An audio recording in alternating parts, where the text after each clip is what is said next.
తిరుమల శ్రీవారిని కుటుంబ సమేతంగా దర్శించుకున్నారు మంత్రి పొన్నం ప్రభాకర్. అనంతరం మాట్లాడుతూ రాష్ట్రమంతా మంచి వర్షాలతో పాడి పంటలతో ప్రజలంతా సుఖ సంతోషాలతో ఉండాలని ఆ ఏడుకొండల వాడిని వేడుకున్నానన్నారు. అలాగే శ్రీ వెంకటేశ్వర స్వామి ఆశీర్వాదం అందరిపై ఉండాలన్నారు. స్వామివారి భక్తుడిగా అందరూ బాగుండాలని ప్రార్థించానని తెలిపారు.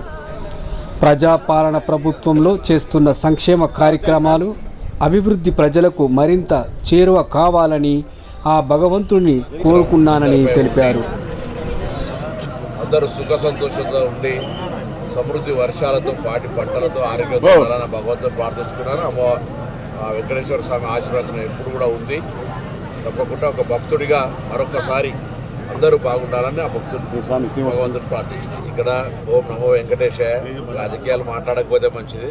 భక్తుడిగా మేము చేస్తున్న కార్యక్రమాలు ఇంకా ప్రజల దాకా చేరే విధంగా అన్ని రకాల ఆ భగవంతుడి ఆశీర్వాదంతో ముందుకు పోవాలని కోరుకుంటా ఉన్నాం. ఇక్కడ పాలిటిక్స్ మాట్లాడితే పొరపాటు. తప్పకుండా మరొక వేదిక మీద మల్లారెడ్డి గారికి జవాబు చెప్తాను.